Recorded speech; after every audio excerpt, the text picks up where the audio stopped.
Olá, eu sou a professora Luciane Conrado e nós vamos iniciar o aulão de AV2 da disciplina Criatividade. Tema 11, autoestima como fator de criatividade. Como vimos nas aulas anteriores, existem fatores que influenciam diretamente no exercício criativo. Não é difícil ouvirmos pessoas dizerem, eu não sou criativo, isso não é para mim. Uma das causas desse pensamento e de muitos outros que bloqueiam o fluxo da criatividade são os sofrimentos psíquicos. A rejeição, perdas, inseguranças promovem uma baixa na autoestima que, por consequência, propiciam o desânimo, a descrença, a falta de motivação. O que pensamos sobre nós mesmos também é fator que influencia diretamente o processo criativo. Segundo Predebon, ele escreveu em 2010, essas características dificultam o engajamento e os processos de criatividade e inovação. Esses casos patológicos não só inibem a criatividade, como também os tornam pessoas infelizes e evitadas pelo meio social. Segundo Winnicott, o viver infeliz é aquele no qual não existe o elemento criativo. A criatividade é a experiência de sentir o valor da vida e essa capacidade desenvolvida já na primeira infância. Algumas pessoas, no entanto, apenas reagem às situações cotidianas e sua criatividade desaparece devido à falta de estímulos, restando apenas ações compulsivas e ausência de liberdade. A autoestima envolve a soma da autoconfiança com o autorrespeito. Ela reflete o julgamento implícito da nossa capacidade de lidar com os desafios da vida, entender nossos problemas e dificuldades, conhecer nossas reais necessidades e interesses, o tal do direito de ser feliz. A autoestima é uma atitude. Tema 12. Emoções que curam e a criatividade. A imaginação expressa nossas emoções e sentimentos e o processo criativo depende desses elementos. Para criar, o ser humano usa a sua experiência, evoca sentimentos e emoções, usa a imaginação. Isso modifica a realidade. O que o autor Souza explica é que o estado emocional, somado aos traços de personalidade, pode estimular ou retardar o desempenho criativo. Situações que originam emoções positivas levam ao aumento da criatividade. As emoções negativas fazem com que o indivíduo compreenda a situação como ameaçadora, problemática, difícil. Consequentemente, ele vai buscar uma solução sistemática, restrita e analítica, desconfiando dos insights, que são as iluminações importantes ao início do processo criativo. Se a criatividade não existisse, o ser humano apenas reagiria aos estímulos, e na ausência de estímulos não haveria ação humana. Portanto, a criatividade é o que dá sentido à existência e liberdade para adaptar-se ao ambiente de forma saudável. Algumas atividades criativas são frequentemente utilizadas de maneira terapêutica, contribuindo para o bem-estar e a cura de várias patologias em todas as idades. O terapeuta utiliza atividades corporais, o desenho, a pintura, fantoches, no caso de crianças, o chamado psicodrama, que é a utilização do teatro, para incentivar a descarga de tensões e a expressão de emoções reprimidas que podem causar o adoecimento. Durante o adoecimento, segundo o autor Brennan, há uma oscilação de sentimentos. O indivíduo passa da tristeza para a felicidade, da calma para a raiva, da raiva para o medo, da fraqueza para a revolta e assim por diante. Emoções contidas não permitem um fluxo adequado de energia e sentimentos como o medo podem bloquear a criatividade. Para redescobrir esse potencial, é preciso aceitar essas emoções, expressá-las e, em seguida, aprender a superar o que for negativo, como no caso de resiliência. A psicoterapia, para redescobrir o potencial terapêutico e criativo, o estabelecimento de metas para canalizar a energia criativa, pode ser úteis para conquistar satisfação, bem-estar, a felicidade no dia a dia. Tema 13. Motivação e criatividade. A palavra motivação vem do latim movere, mover. Mas mover o quê?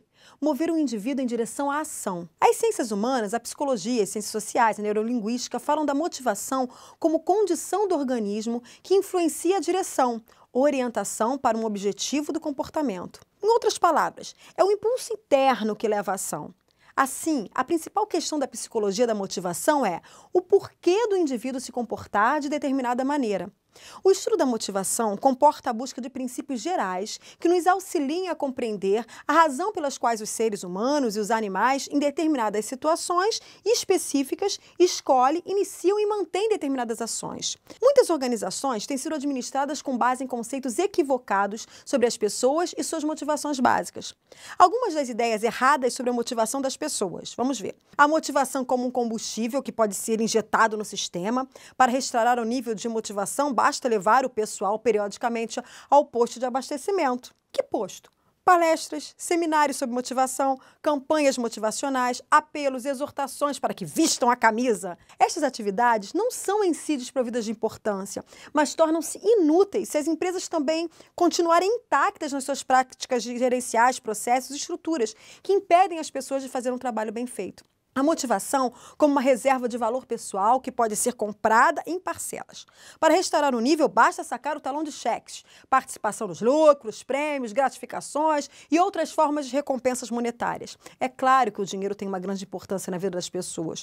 Contudo, sem remover as barreiras organizacionais que impedem as pessoas de irem além de suas contribuições rotineiras, é um desperdício que só gera frustração entre os dirigentes e cinismo entre os trabalhadores. O dinheiro como a única recompensa é importante. As recompensas econômicas equitativas são uma base importante para se construir um ambiente de trabalho produtivo e criativo, mas não são suficientes. Além de suprir as suas necessidades de uma vida decente, saudável e segura, as pessoas anseiam por uma realização social e profissional. Anseiam serem reconhecidas por suas competências e serem aceitas como produtivas e valiosas. Os líderes inovadores reconhecem que o dinheiro, a remuneração justa e equitativa, têm um papel muito importante na motivação, mas vão além e trabalham ativamente para remover as barreiras que impedem as pessoas de colocar os seus talentos, a criatividade e conhecimentos a serviço da melhoria contínua dos serviços, dos produtos e da plena satisfação de seus clientes. Nesta importante tarefa, os líderes inovadores adotam os seguintes princípios. Princípio da participação: a motivação tende a aumentar à medida que as pessoas têm oportunidade de assumir responsabilidades e participar. Princípio da delegação: a motivação tende a aumentar à medida que se delega às pessoas a autoridade. Princípio da comunicação: as pessoas que são mantidas informadas sobre os acontecimentos que influem sobre o seu trabalho. Princípio do reconhecimento: o reconhecimento das contribuições feitas pelas pessoas tende a manter elevados níveis de motivação e a perpetuar os bons desempenhos. O sucesso de uma organização está na sua habilidade de atrair pessoas criativas e de aproveitar plenamente o capital intelectual de sua equipe.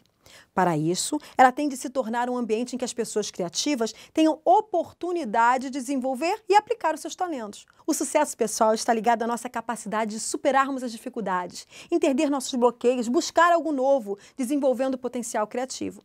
Quanto mais exercitar sua criatividade, mais criatividade você tem. Tema 14, criatividade, ideal humano.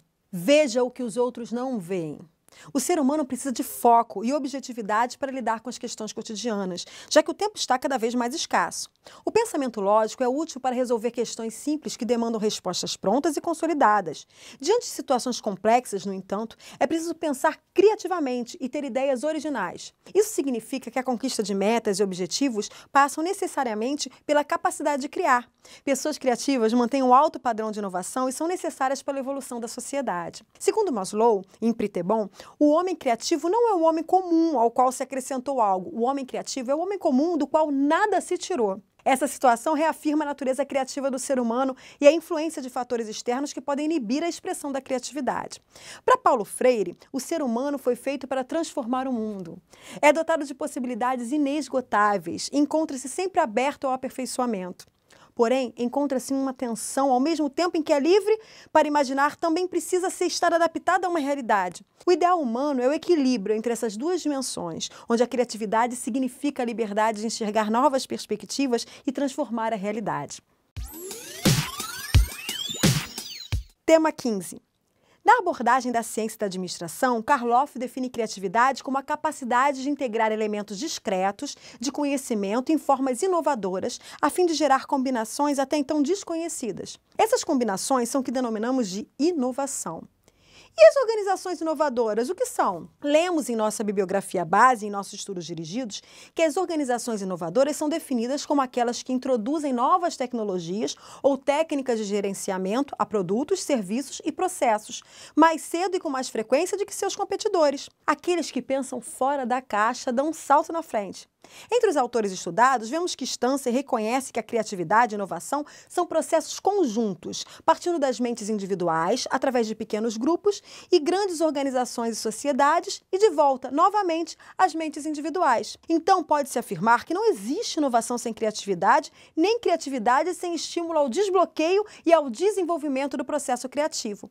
Mas por que é tão importante falarmos de criatividade atualmente no âmbito organizacional? A criatividade pode ser considerada, numa empresa, como uma ferramenta de inovação, tanto na solução de problemas quanto na descoberta de oportunidades. No entanto, conforme fala Predebon, seu livro, que também é uma das bibliografias básicas da nossa disciplina, há ainda uma grande distância entre a mudança potencialmente recomendável nas empresas e aquela que, em geral, acaba acontecendo, mesmo em processos com objetivos especificamente inovadores. Tema 16, vamos falar da comunicação. A comunicação permite que entremos em contato uns com os outros, que nos expressemos, que possamos falar o que pensamos e compartilhar das nossas opiniões e conhecimentos, o que é fundamental em uma organização. A comunicação organizacional é uma forma da empresa se relacionar, se comunicar com seus diversos públicos, sejam eles nos âmbitos internos ou externos. Vamos pensar na exigência do mercado atual. Em meio à complexa vida organizacional, na qual temos de ser cada vez mais ágeis e criativos, precisamos manter também a confiabilidade nos negócios, dando relevância à interdependência entre ética e criatividade como atitude individual e disciplina empresarial. A palavra ética vem do grego ethos e significa aquilo que pertence ao bom costume, costume superior, ao portador de caráter. Princípios universais, ações que acreditamos e não mudam independente do lugar onde estamos. O mercado prescinde de profissionais que inovem, que façam diferente, que saltem na frente, mas também que, para uma equidade e o equilíbrio social, ajam com ética e com responsabilidade social. Em geral, empresas têm resistência à mudança. Muitos são os fatores que afastam o direcionamento das organizações do caminho da inovação. A persistência em manter o foco é fundamental. Por meio de técnicas para auxiliar o aperfeiçoamento do potencial criativo, a criatividade deve ser treinada com persistência. Para isso é necessário enfrentar algumas situações para que o processo criativo obtenha êxito ao final. Receptividade, imersão, dedicação e desprendimento, imaginação e julgamento, interrogação, uso de erros, submissão à obra de criação. Por fim, é necessário se despojar de crenças e velhas ideias, dando lugar ao novo, vendo o que ninguém mais vê, pensando no que ninguém mais, nenhuma pessoa está pensando. Obter isso envolve novas combinações de ideias e pensamentos, descobrir novas formas de busca, enfim, despertar o equilíbrio de colaboração. Tema 17. A criatividade orienta o pensar e o expressar de forma relacional, ideal, organizacional. Quando pensamos na teoria dos grupos criativos, percebemos que na sociedade atual, a criatividade de grupo vem se sobrepondo à criatividade individual, diminuindo o trabalho físico, repetitivo, chato e cansativo e aumentando as atividades de tipo intelectual e criativo. O autor Macy define grupo criativo como um sistema coletivo em que operam sinergicamente personalidades imaginativas concretas, cada uma contribuindo como o melhor de si, num clima entusiasmado, graças a um líder carismático e a missão compartilhada. Vemos as características constantes em uma equipe criativa.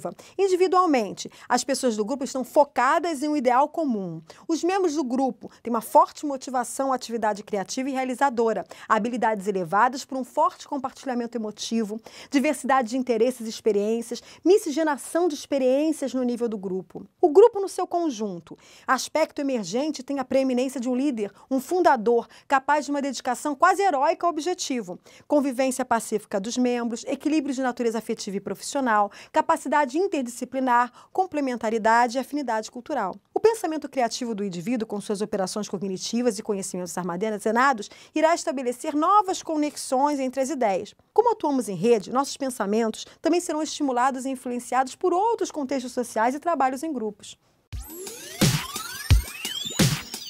Vamos para o tema 18, sobre o trabalho criador que inova. No passado, os gregos encaravam o trabalho de duas maneiras, erga versus douleia. O que é isso? O que isso quer dizer? A erga e a douleia eram dois conceitos de trabalho muito importantes para a cultura helênica. Por douleia, entende-se o trabalho que todo cidadão faz para prover seu sustento, incluindo tarefas diárias indispensáveis como os cuidados com a saúde, higiene, alimentação. Por erga, eram conhecidos os trabalhos voltados para a criação, reflexão, conhecimento e desenvolvimento dos talentos, realização de projetos pessoais, busca da arte, enfim. A erga era o trabalho que não visava subsistência e lucro, e sim o aprimoramento humano e a busca da excelência através do desenvolvimento das habilidades de cada um. Os helênicos reconheciam que para a erga o tempo era um aliado. Nenhum talento ou obra poderiam ser desenvolvidos com pressa. O que se buscava era a perfeição que tocasse o divino. Na busca da semelhança com seus deuses, deixaram um legado filosófico, artístico e cultural de suma relevância para a humanidade. Esse tempo que destinavam para trabalhar a erga, investigando seus talentos e capacidades, era chamado de ócio criador. um tempo respeitado e amplamente executado pelos cidadãos. As descobertas da ERGA podiam e deviam auxiliar a Doleia, transformar as ações maçantes do dia a dia em desafios à criatividade e à perfeição. Atualmente, grande parte das pessoas adultas dedicam-se ao trabalho, mas, segundo mais, estamos caminhando para uma sociedade que grande parte do tempo será dedicada a outras atividades. Para o autor, no trabalho, quanto em outras atividades, fazemos mais coisas com o cérebro que manuais, e dentre as quais cerebrais, as mais apreciadas e valorizadas no mercado de trabalho, hoje são as atividades criativas, que estão atreladas ao ócio criativo. No entanto, em alguns momentos, podemos atribuir à palavra ócio uma conotação negativa, mas, na verdade, se formos buscar seu sentido original, ele é positivo, como a cultura helênica nos ensinou. Tema 19, capacidade de trabalhar criativamente e a liderança. O líder tem importante papel no estímulo à criatividade dentro de uma organização.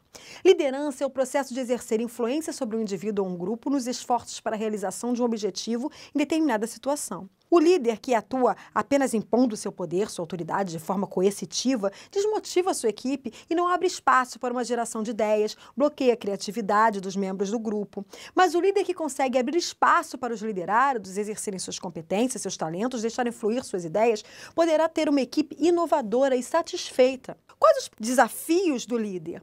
Conhecer os negócios da empresa, administrar o presente enquanto cria o futuro, transformar as ameaças em oportunidades, criar paixão por resultados, facilitar o aparecimento de novos líderes, criar equipes integradas e comprometidas, evoluir sempre. Mas em que cenário se desenvolve uma liderança criativa? Contexto que favorece o exercício da liderança criativa. 1. O clima. Membros da equipe confiam nos outros e dividem uma abordagem positiva e acolhedora que estimula a criatividade em situações de trabalho. 2. Plataformas de entendimento. Membros da equipe entendem e respeitam o ponto de vista de cada um. A equipe compartilha o conhecimento, as crenças e os pressupostos. Constitui a base de onde as novas ideias virão. 3. Visão compartilhada. Membros da equipe compartilham um senso de propósito e responsabilidade que motiva e mantém o progresso da equipe. Os membros da equipe também podem carregar consigo suas significantes e poderosas visões. 4. Poder da visão. Dá significado às mudanças esperadas das pessoas, gera orgulho, energia e um sentido de realização. É memorável, motivador, idealista. Está de acordo com a história, cultura e valores das organizações. Inspira entusiasmo, incentiva o compromisso, orienta as atividades cotidianas. Faz uma ponte entre o presente e o futuro e leva as pessoas à ação. 5. Resiliência. Membros da equipe são flexíveis quando sujeitos a empecilhos e frustrações. 6. Ideias próprias. As ideias que recebem maior atenção são aquelas percebidas com as quais receberão mais apoio pelos membros da equipe. 7. Ativação em rede. Membros da equipe são bons em relacionamentos com indivíduos importantes fora dos sistemas organizacionais formais, trocando ideias e oferecendo apoio mútuo. 8. Aprendizado vindo da experiência. Membro da equipe possui a atitude de aprender a partir de suas experiências e continuamente cresce, muda, se adapta e aprende com o processo de criatividade e soluções de problemas. Então, como age um líder criativo? Baseia-se na confiança, alinha pessoas com uma direção, toma iniciativa para liderar com coragem, enfatiza a filosofia, valores essenciais e metas compartilhadas, inova, corre riscos, desenvolve a si mesmo e aos outros, inspira pessoas a mudar e focaliza pessoas. Vamos ao último tema. Tema 20, a cultura da criatividade no ambiente das organizações. O tema 20 procura entender melhor a relação entre criatividade e inovação no âmbito organizacional. No livro Mudando para Melhor, o autor elenca 4 fatores restritivos à criatividade. 1. Práticas e tecnologias obsoletas. 2. Organização inadequada. 3. Foco na produção e não no consumidor. 4. A cultura da empresa. E quanto à inovação? Como se dá esse processo? Como a inovação é vista dentro da cultura da empresa? Explicando nos modos de fazer, nos hábitos criados e formados para o desenvolvimento das atividades do dia a dia, os valores da empresa e sua implementação. Vários estudos indicam que no âmbito organizacional podemos ter barreiras à criatividade fruto do cruzamento entre as características humanas e as necessidades e rotinas das organizações. Segundo Predebon, há 2 fatores básicos que podem tornar mais viável a difusão da criatividade no meio organizacional. Fator equipe, contar com uma equipe competente e motivada, em vez de funcionários apenas aptos e poucos ligados com a excelência do trabalho. Faltou estrutura, manter uma estrutura facilitadora e não repressora, que sempre foi a mais comum. A inovação acontece quando colocamos as ideias em prática, gerando algum tipo de mudança no âmbito organizacional. E quanto mais criativas, quanto maior o potencial de geração de novas ideias, melhores poderão ser seus resultados. Os resultados para a organização, que agregam valor à mesma. Podemos classificar a inovação segundo a área de negócio a que se refere e segundo seu impacto para a organização. Tipo de inovação, segundo a área de negócio a que se refere. Inovação do produto é a introdução de um bem ou um serviço novo ou significativamente melhorando no que diz respeito às suas características ou usos. Inovação de processo é a introdução de um processo ou método de produção novo ou significativamente melhorado. O ser humano enquanto gerador de criatividade nas organizações. Na ótica do indivíduo, explorando o nosso potencial criativo, podemos obter realização pessoal e profissional. No caso das organizações, em especial em relação às empresas, esta demanda por criatividade vem se acentuando face à velocidade das mudanças no mercado, cada vez mais competitivo. A empresa que não se renova fica desarticulada do contexto e sofre várias consequências. Para Predebon, empreendimentos não inovadores dificilmente alcançam sucesso e carreiras ficam prejudicadas pela incapacidade de adaptação às situações novas. As organizações focadas nessa nova realidade reconhecem a importância do processo criativo e do estímulo à força de trabalho intelectual, com bom clima organizacional que favoreça a promoção de novas ideias. Existem 4 etapas para implantar a gestão da criatividade e inovação nas empresas. O caos criativo existe e pode funcionar bem em alguns ambientes, mas um pouco de ordem nesse processo ajuda a obter resultados concretos e mais duradouros. Vamos aos 4 modelos principais dessa gestão de criatividade e inovação na empresa. É que adote o que mais tiver em relação com as culturas e os objetivos do seu negócio. Comunique claramente a todos, queremos inovar. Muitas empresas não deixam claro como a inovação é importante, que este tipo de iniciativa é muito valorizada. Discursos esporádicos e memorandos frios não combinam nem um pouco com a efetiva gestão de inovação e da criatividade na empresa. Com o enorme número de ferramentas colaborativas para a comunicação interna hoje disponíveis, é importante criar uma plataforma de inovação definindo quais os objetivos da empresa, que mercados pretende desenvolver, tecnologias disponíveis e outras informações. Mas isso deve ser uma diretriz, não limitante. Trata-se de uma forma de formalizar este desejo inovador da organização e criar um espaço para a discussão de ideias, um ponto de partida. Outra forma, organize o tempo para inovar. Já ficou famoso o caso do Google, que permite que seus funcionários usem 20% de seu tempo de trabalho na empresa para se dedicar a projetos pessoais inovadores. Tempo livre indeterminado. Cada colaborador escolhe se e quando e quanto tempo vai usar em projetos inovadores. Um tempo estimulado, muito semelhante ao primeiro modelo. A diferença é que fica bem claro que este tempo empregado em inovação é extremamente valorizado pela empresa. Tempo determinado. Neste caso, existem eventos, palestras, concursos e reuniões específicas em que os colaboradores deverão se dedicar às iniciativas criativas. Um tempo definido é o caso do Google, em que se define uma porcentagem do tempo de trabalho que pode ser usada para inovar. Controle, atividade e resultados. É importante que a gestão da criatividade e da inovação nas empresas defina uma maneira de medir quanto tempo e recursos estão sendo usados para inovar e quais os resultados obtidos. Reconhecimento. Gerar ideias inovadoras faz parte do trabalho dos funcionários, mas isso não impede a empresa de reconhecer os esforços com diplomas e até mesmo com prêmios na forma de bônus e promoções para que os autores dos projetos que geraram mais lucro para o negócio se sintam satisfeitos. Agora nós vamos treinar a nossa criatividade. A estratégia Disney, a estratégia de criatividade da Disney, às vezes também conhecida como técnica Disney, foi sistematizada pela programação neurolinguística.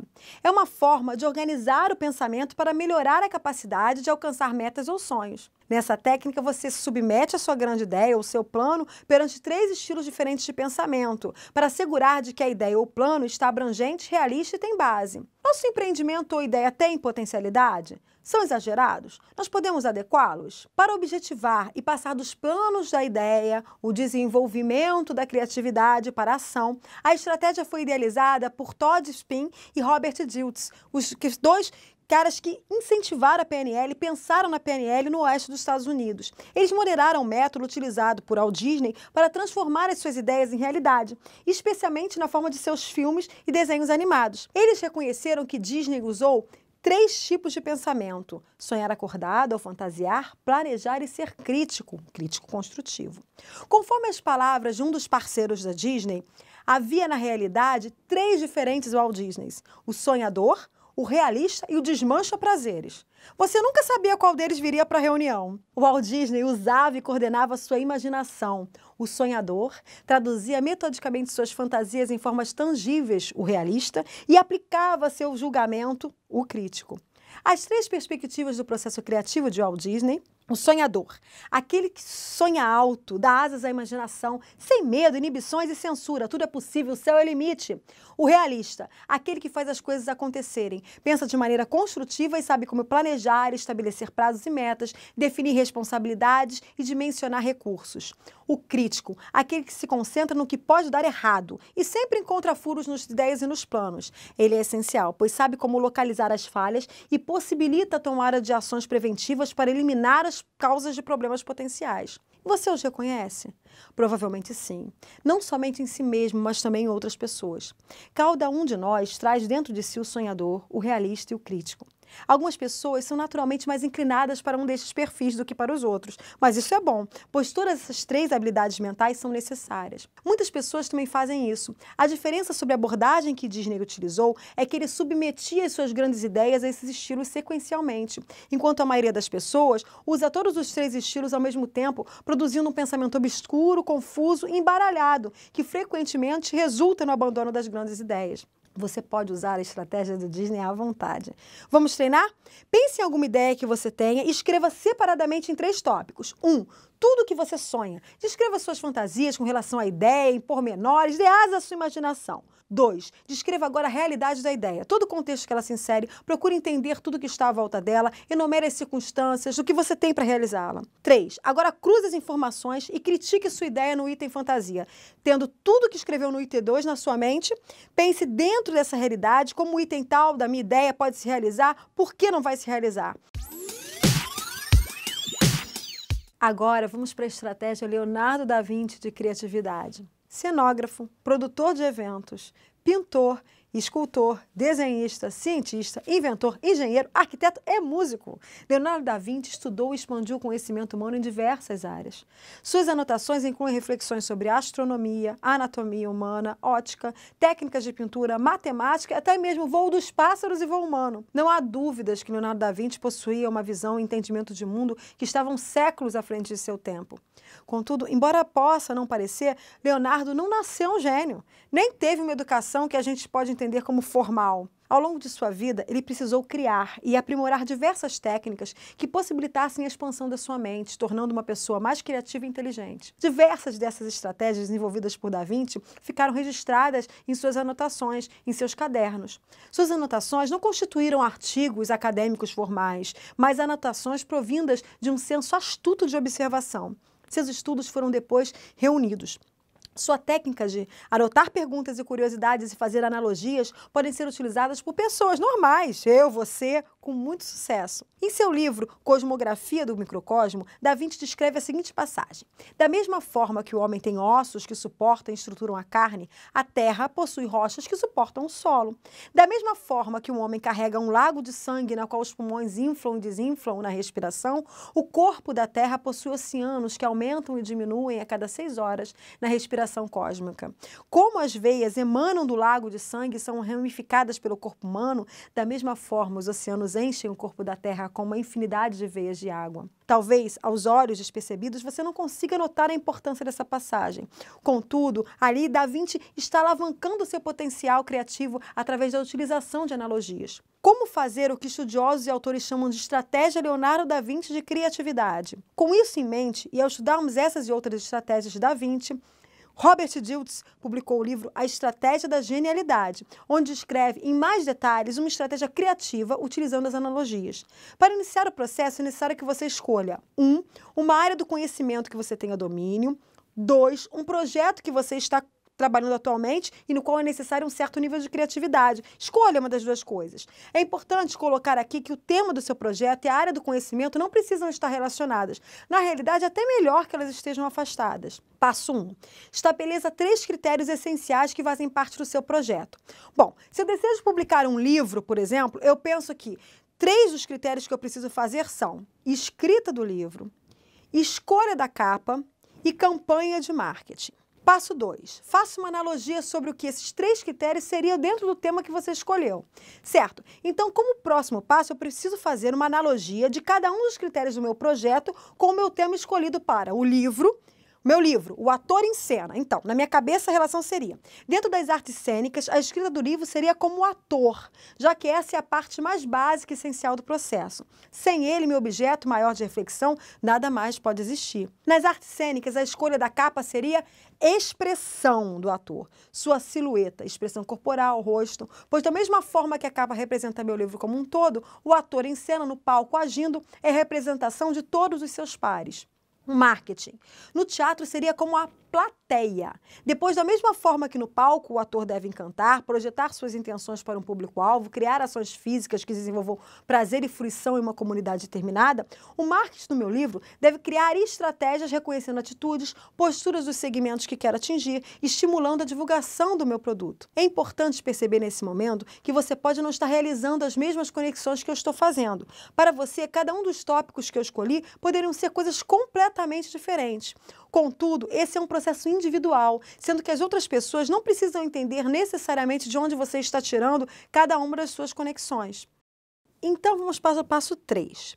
Para cada um dos tópicos escolhidos no seu tema, defina mais 3 subtópicos. Uma vez que você defina quais são os 3 subtópicos equivalentes no tema que você domina, chegou a hora de quebrar esses tópicos em mais 3 outros componentes. Por exemplo, ator.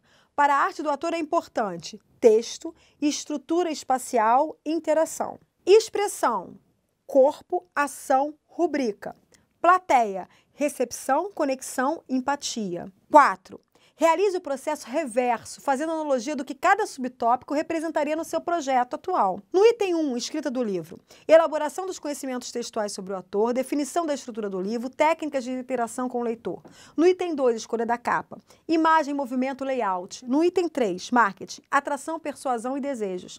Passo 5, escolha um subtópico de cada área e procure fazer combinações. Por último, o 5º passo é você começar a conectar e sintetizar ideias a partir dos tópicos que você escreveu. Escolha um subtópico de cada área e faça a combinação. Por exemplo, se eu somar texto mais corpo mais atração, a imagem que se formaria na minha cabeça seria: e a ideia, elaborar um texto que explore o corpo do ator e suas potencialidades artísticas como obra, atraindo o receptor. Então vamos somar os dois. O 2. Estrutura, movimento, persuasão. A imagem que me vem à cabeça seria encontrar designers que estruturem o livro utilizando imagens, congelando movimentos através da fotografia, que convençam o leitor a entrarem no universo do conhecimento sobre o ator. Se eu somar interação, layout e desejos, eu teria na minha cabeça estabelecer uma linha de interação da arte do ator com o público leitor, utilizando o layout, forma em que os conteúdos estão diagramados no livro, tanto para a divulgação do livro quanto para o desejo incessante da leitura do leitor. Fazendo uma analogia com os conhecimentos do Roland Barthes, como ele dizia, o texto que o senhor escreve tem de me dar provas de que ele me deseja. Ao final do processo, você provavelmente terá uma lista com novas ideias. Grande parte delas serão infundadas e talvez nem tenham grande serventia. Contudo, é relativamente comum você ter ao menos uma ideia que não havia pensado antes. Uma conexão totalmente nova e inesperada, fazendo analogias entre um tema que você domina e um novo projeto. Você pode aproveitar todas as suas conexões neurais, aos quais se formaram ao longo dos anos, e consegue visualizar e sintetizar novas ideias em questão de minutos com esse processo. Vamos tentar? Agora é com vocês, hein? Muito obrigada por esse tempo que nós passamos juntos, vocês assistindo os vídeos, trabalhando, fazendo os exercícios. Eu espero que vocês tenham muito sucesso na vida. Nunca desistam dos seus sonhos e de suas ideias. Lembre-se que, como dizia o Walt Disney, eu gosto do impossível porque lá a concorrência é menor. Asas à imaginação, soltem a criatividade. Vamos embora!